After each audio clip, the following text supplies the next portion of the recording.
Selamat datang ke podcast Singgah Info, informasi setiap singgah, di mana kita akan membincangkan topik-topik yang terkini dan pengalaman-pengalaman menarik yang memberi inspirasi serta menghiburkan. Saya Abang Wan, pengacara pada episod kali ini, akan menemani anda dalam perkongsian yang santai dan penuh informasi. Topik kita pada hari ini melibatkan pencerahan tentang dunia kerjaya seorang pustakawan dari sudut aspek sokongan dan penyelidikan. Menarik kan? Untuk menerangkan lagi dengan lebih lanjut topik kita pada hari ini, kami telah menjemput seorang pustakawan yang telah lama berkhidmat di Pejabat Perpustakaan dan Pengurusan Ilmu, iaitu Puan Siti Zahara. Selamat datang Puan. Dan terima kasihlah kerana sudi hadir pada hari ini. Jadi sebelum kita bermula dengan topik pada hari ini, bolehkah saya minta Puan Zahara terangkan sedikit tentang latar belakang Puan? Okey, Assalamualaikum dan salam sejahtera kepada semua. Salam Madani, salam UMK for you, salam satu hati dan satu jiwa. Okey, saya merupakan pustakawan yang berpengalaman selama 12 tahun lah dalam bidang, hampir 12 tahun dalam bidang pustakawan. Sedikit ya. Okey. First saya pernah berkhidmat di Institute Entrepreneur selama setahun dan seterusnya berkhidmat di Perpustakaan Universiti Sains Islam Malaysia, dan sekarang dari tahun 2016 sehingga kini saya berkhidmat di Pejabat Perpustakaan dan Pengurusan Ilmu Universiti Malaysia Kelantan. Sebelum ni saya banyak melibatkan diri dalam bidang seksyen penyelidikan dan sokongan penyelidikan, dan baru setahun saya masuk ke dalam bidang perpustakaan dari segi seksyen strategik dan korporat. So sekarang saya berkhidmat sebagai pustakawan di seksyen strategik dan korporat. Itu saja. Banyak jugalah pengalaman Puan dalam pelbagai bidang, boleh dikatakan begitulah juga lah kan. Tapi topik kita pada hari ini ni, kita lebih kepada fokus kepada sokongan dan penyelidikan lah kan. Jadi bolehkah Puan berikan sedikit pengenalan untuk topik hari ini? Okay, terima kasih Abang Wan. Okey, untuk topik hari ini itu pustakawan dari aspek pendidikan, sokongan penyelidikan. Okey. Kalau kita lihat balik definisi dari segi definisi pustakawan, dan menurut Kamus Dewan Bahasa dan Pustaka adalah individu yang bertanggungjawab dalam pengurusan koleksi perpustakaan serta memberikan khidmat sokongan kepada penyelidik dan pelajar. So dari definisi ini sendiri kita dah nampak dah peranan utama adalah sebagai sumber maklumat dan juga memberikan servis sokongan pendidikan kepada penyelidik dan juga pelajar. So peranan ni sangat penting di sesebuah universiti. Kalau kita tengok balik dari segi struktur dekat Pejabat Perpustakaan dan Pengurusan Ilmu di Universiti Malaysia Kelantan, kita pecahkan kepada tiga bahagian lah: Perpustaka UMK, Arkib UMK dan juga Penerbit UMK. Ketiga-tiga ni akan berada di bawah Perpustakaan Pejabat Perpustakaan dan Pengurusan Ilmu. So dari situ kita dah nampak dah brandingnya adalah peranan PPI sebagai pusat utama untuk sumber maklumat. Okey. Dan pengenalan sedikit, kalau dari segi mudahnya adalah pustakawan ni sebenarnya pemudah cara lah. Kita nak cakap pemudah cara kepada penyelidik untuk akses kepada sumber-sumber maklumat yang relevan, yang memahami kepada kaedah pendidikan dan juga yang kena dengan pengguna perpustakaan dalam pelbagai kemahiran literasi maklumat. Maksudnya kita ni pemudah cara, penunjuk jalan lah, pemandu arah untuk pengguna untuk mengenal pasti untuk dalam proses untuk mencari pencarian maklumat. Jadi apa yang telah Puan terangkan tadi, peranan seorang pustakawan ni adalah sebagai seorang pemudah cara. Apakah peranan pustakawan dalam memudahkan akses kepada sumber ilmiah? Okey, sumber ilmiah ya. Okey. di universiti dia terbahagi kepada universiti pun, kalau kita tengok universiti pun terbahagi kepada beberapa kategori. Universiti pendidikan, universiti berfokus dan universiti komprehensif. Macam kita Universiti Malaysia Kelantan, dia adalah universiti yang berfokus kepada usahawan. Okey. So tugas utama yang betul-betul, peranan yang betul-betul pustakawan universiti akademik adalah untuk kita perlu memastikan bahawa koleksi perpustakaan kita sentiasa relevan mengikut perkembangan semasa untuk kegunaan penyelidik dan juga pelajar lah. Jadi pustakawan ni kena sentiasa alert dan kena sentiasa tahu perkembangan terkini tentang bidang-bidang yang ada. Kalau kita cuba lihat balik, saya ni tak adalah pakar sangat bawaan, tapi saya cuba untuk berkongsi pendapat dan juga pengalaman. Kalau kita tengok dekat Universiti Malaysia Kelantan, kita ada tiga kampus utama dan kita ada 4 library. Kalau cuba lihat balik dekat kampus dekat UMK Bacok, koleksi kita adalah lebih kepada warisan. Sebab kita memang ada fakulti teknologi warisan, akistik dan juga bahasa. Jadi kat situ apa peranan utama adalah kita kena pastikan maklumat yang kita nak sediakan dan bahan yang kita nak sediakan adalah relevan dengan bidang dan relevan dengan bidang kepakaran. Lebih fokus lah. Lebih berfokus. Ya, betul. Macam kampus kota dia ada kesawanan dan juga hospitality. Dan sains kita tempatkan di Jeli. So nampaklah kat situ koleksi bahan kita adalah koleksi yang berbeza kecuali koleksi umum. So kalau kita tengok balik sekarang, macam dunia maklumat sekarang terlalu luas untuk kita explore. Jadi pustakawan ni perlu sentiasa mengenal pasti maklumat yang tepat dan kena dengan topik dan sesuai untuk bidang yang berkaitan lah. Dan selain daripada tu, saya rasa kita perlu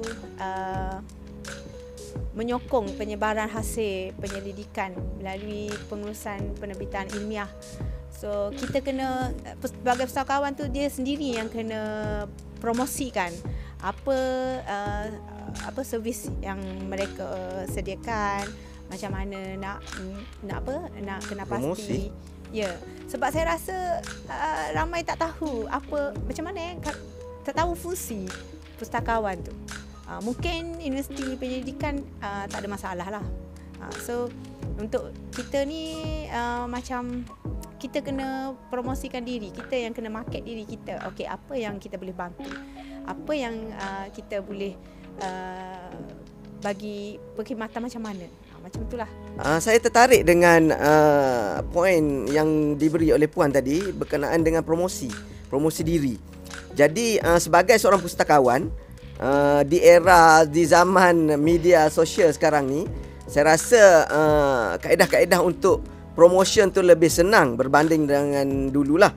Jadi bagi Puan, bolehkah Puan bagi contoh-contoh kaedah-kaedah promosi yang boleh digunakan oleh pustakawan-pustakawan ini untuk menonjolkan lagi bidang-bidang tugas yang disediakan oleh sebuah perpustakaan dari segi sudut promosi. Tak apa, cara promosi sebenarnya itu adalah depend kepada pustakawan tu sendiri. Kalau kita tengok sekarang adalah zaman TikTok, zaman podcast. Macam ini adalah salah satu promosi lah, Abang Wan. Kita kena keluar untuk mencari pengguna. Sebab persaingan kita tu dengan sekarang, kalau tahu kita persaingan banyak dengan AI kan. Kalau pelajar mungkin dia akan pergi ke ChatGPT. So dia tak tahu ChatGPT tu semua boleh dapat sebenarnya maklumat, tapi maklumat tu kena tak dengan bidang dia. So salah satu cara adalah kita mungkin boleh buat satu bengkel untuk atau mempromosikan, boleh buat bengkel, boleh buat poster atau apa-apa channel lah yang boleh menerangkan. Okey, kalau nak ChatGPT pun kena ada teknik dia. So mungkin kita akan boleh sentiasa bengkel penggunaan AI. Boleh bengkel penggunaan dari aspek pustakawan. Okey, macam contoh. Menarik. Kita nak buat satu artikel. Okey. Kalau kat ChatGPT tu saya rasa ramai dah biasa kot. Mungkin kita akan buat, sediakan saya satu artikel berkaitan dengan bidang pustakawan. Okay, contoh. Tapi ChatGPT tu dia akan keluarkan benda tu secara general. So general mengikut format ChatGPT lah. Dia tak ikut format spesifik. Ya, dia tak ikut format kita sebagai akademik. Kalau macam akademik ni dia banyak buat tesi, banyak buat laporan tahunan. Apa tu? Jurnal. So benda tu sebenarnya kena melalui proses ataupun dia ada format dia. So melalui pustakawan kita mungkin boleh advise mereka. Saya rasa satu cara kan kita kena relate dengan perkembangan semasa juga. Mungkin macam mana nak guna ChatGPT cara betul. Kita mungkin boleh search, kita akan cakap sediakan saya satu artikel berkaitan dengan pustakawan dalam bidang kita kena ajar dia teknik tu dalam bidang contoh di bidang perkhidmatan maklumat. Perkhidmatan maklumat di servis kaunter kita yang kena ajar. Jadi ataupun dari segi peminjaman dan pemulangan buku, proses dia macam mana. So kita yang kena bagi tahu supaya jawapan tu perakhirannya adalah jawapan yang perlulah. Sekarang ni kita tanya berkaitan dengan promosi kan. Jadi salah satu cara promosi itu ialah mengadakan bengkel berkaitan dengan ChatGPT.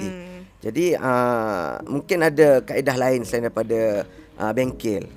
Ada selain daripada TikTok tadi kan, ada media sosial.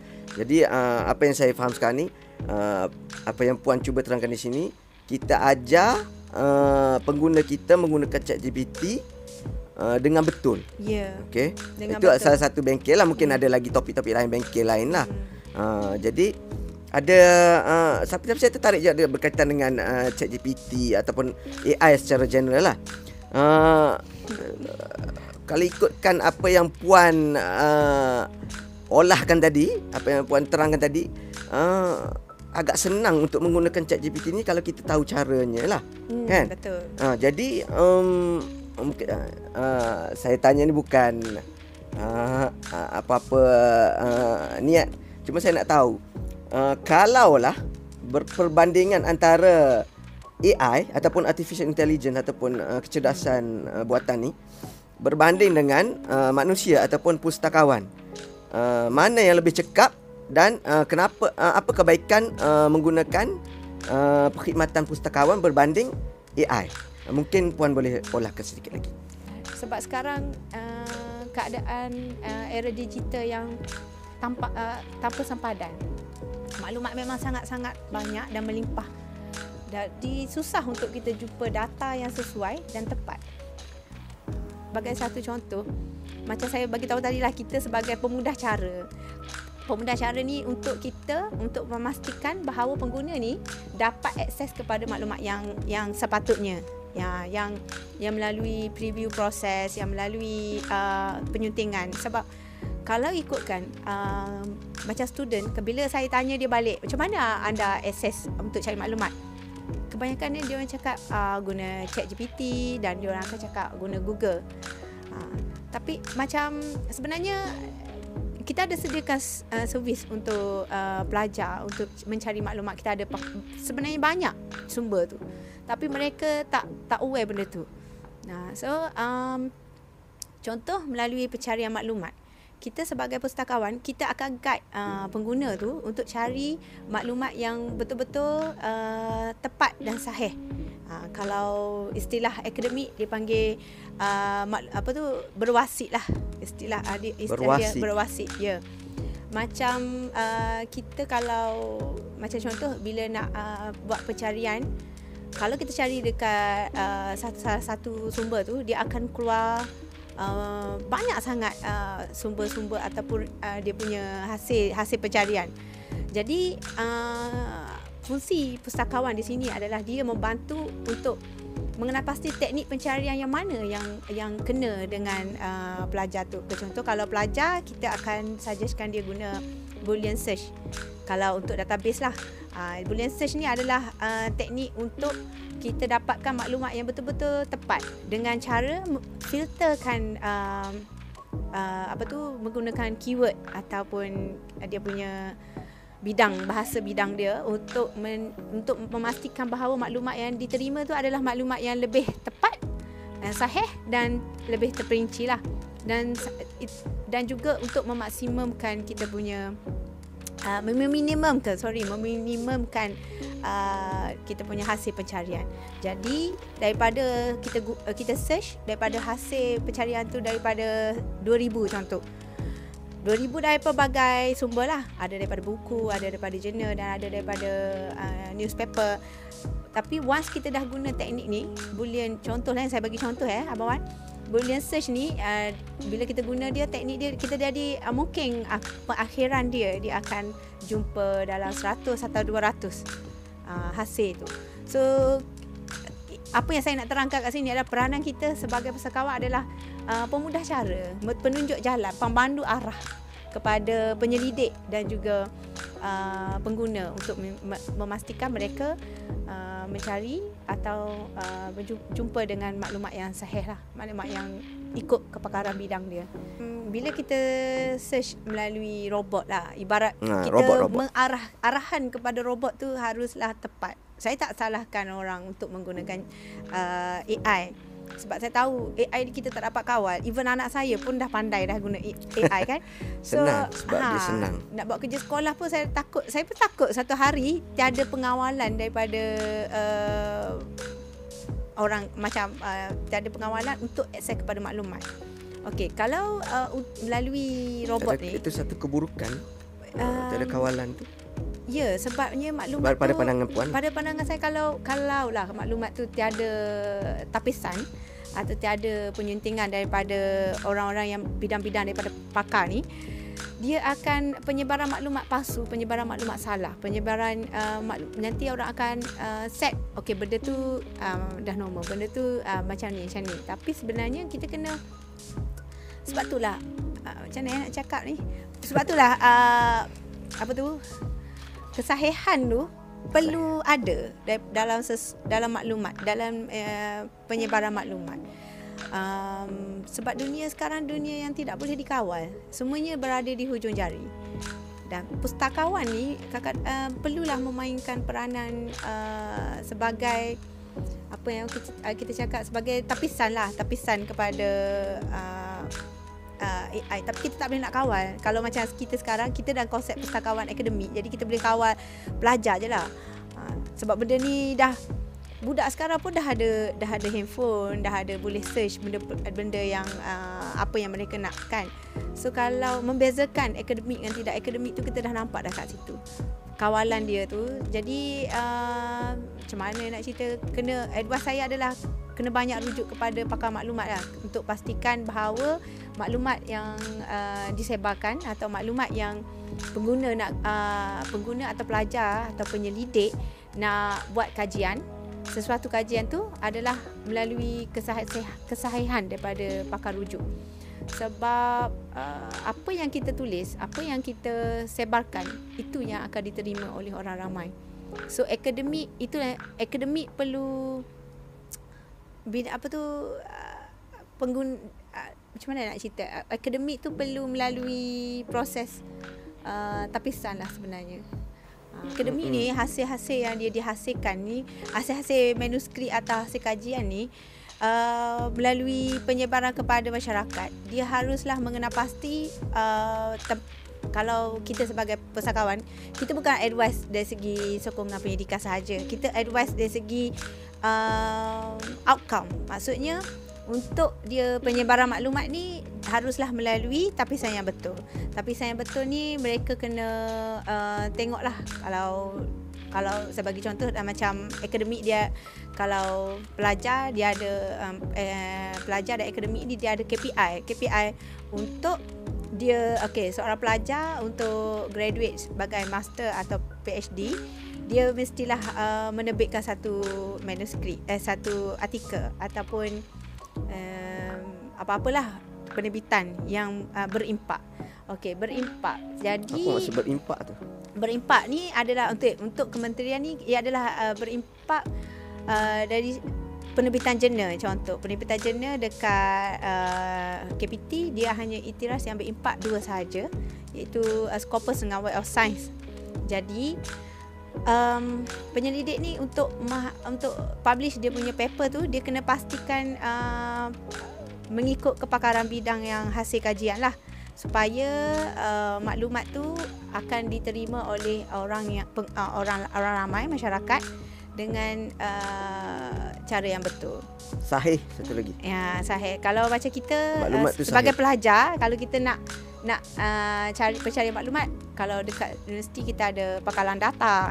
Pakalan data ni dia terbahagi, dia pecahkan by bidang lah. So kita kena pastikan kita rujuk kepada tempat yang betul lah. Dalam dunia sekarang, dunia yang global, dunia yang tanpa tapisan, tanpa era digital yang kita tak boleh nak kawal dah, kemahiran untuk mengakses, menilai dan juga menggunakan maklumat dengan lebih berkesan tu adalah penting lah untuk pengguna dan juga penyelidik, untuk pastikan kajian yang mereka hasilkan tu adalah kajian yang berimpak. So saya sebagai pustakawan, saya menasihatkan bahawa penyelidik ni banyak berkomunikasi dan konsultasi dengan pakar maklumat, especially di pustakawan di di perpustakaan masing-masing lah. Sebelum buat apa-apa manuskrip tu, saya rasa kena rujuk dulu.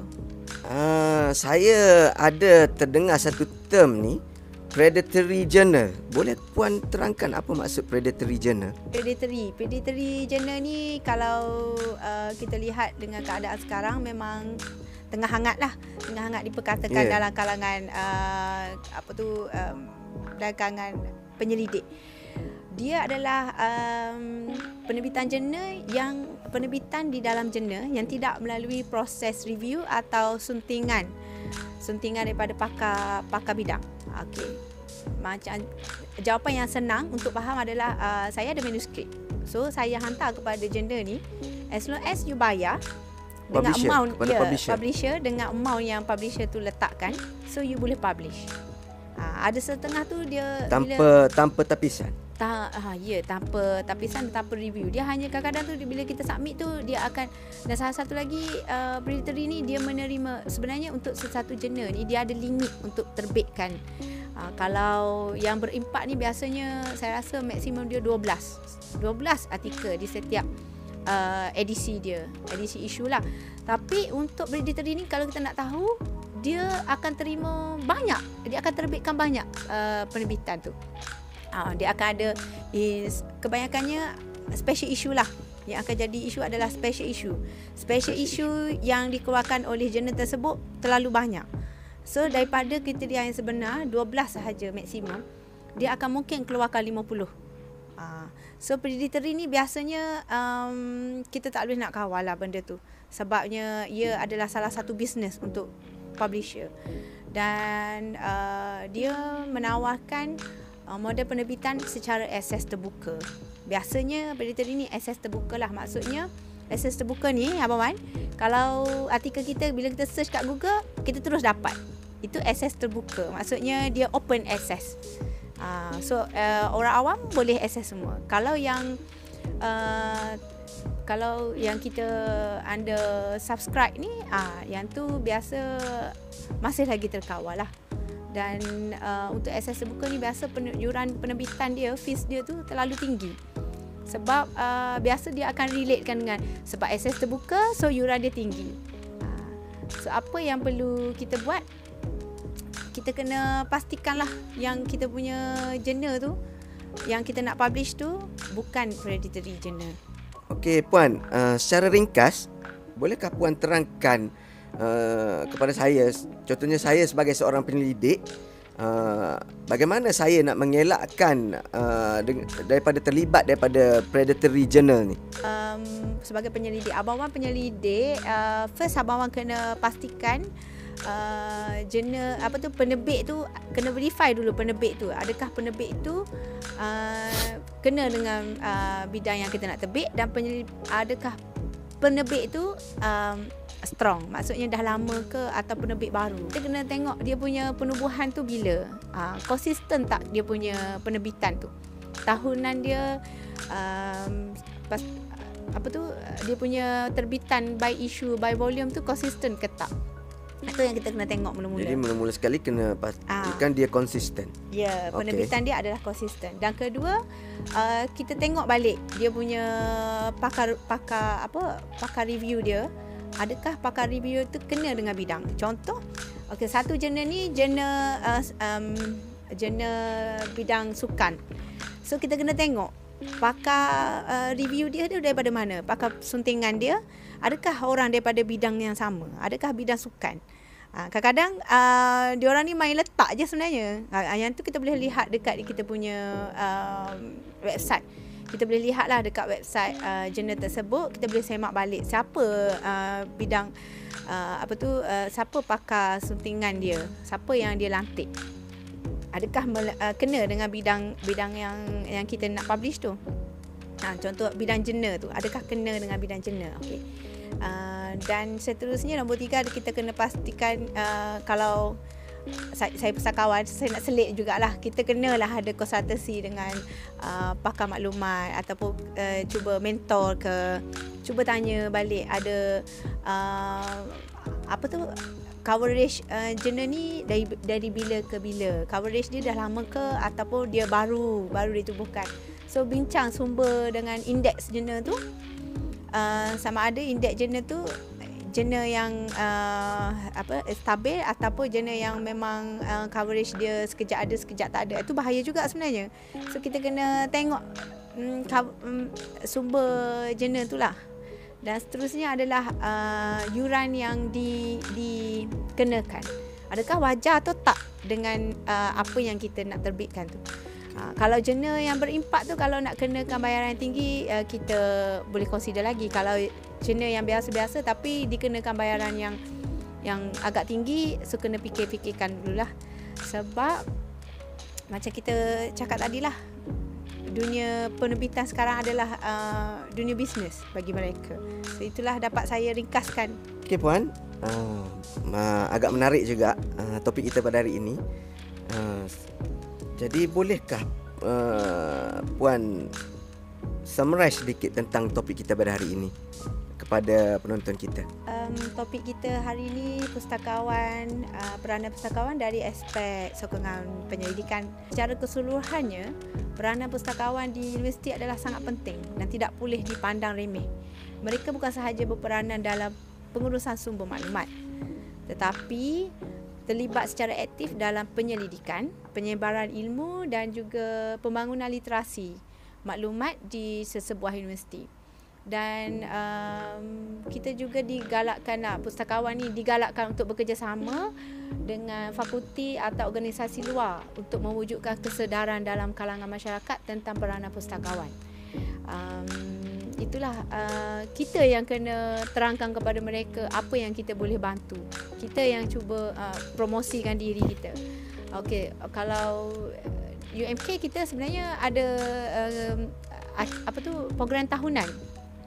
Program tahunan yang kita mulakan dari tahun 2023. Itu program Karnival Semarak Ilmu. Nah, bawa saya promosi ya, saya promosikan. Boleh. Silakan puan.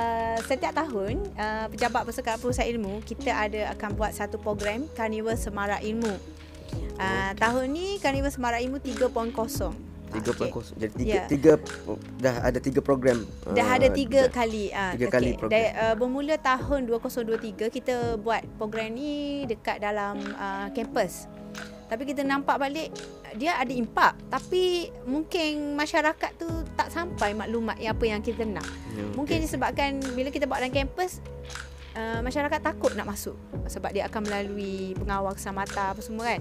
So 2024 kita cuba kelainan. Kita buat dekat Maiday. Jadi kita buat kat Maiday selama 5 hari. Oh lama. Ya, 5 hari tu pelbagai aktiviti lah. Ya, konsep dia gabungan daripada pesta buku, ada jualan juga, dan juga ada program-program daripada kerjasama dengan JPN, kerjasama dengan MAIC. Ini salah satu bentuk promosi lah ni. Ya, promosi. Sebab kita nak orang pandang pustakawan bukan sentiasa duduk dekat library saja.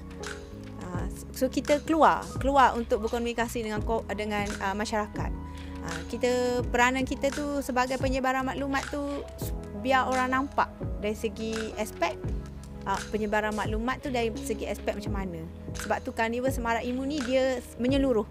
Dia tak fokus kepada sesuatu organisasi atau sesuatu target audience kita panggil pengguna. Tak, dia menyeluruh. Dia melibatkan semua masyarakat, lapisan masyarakat.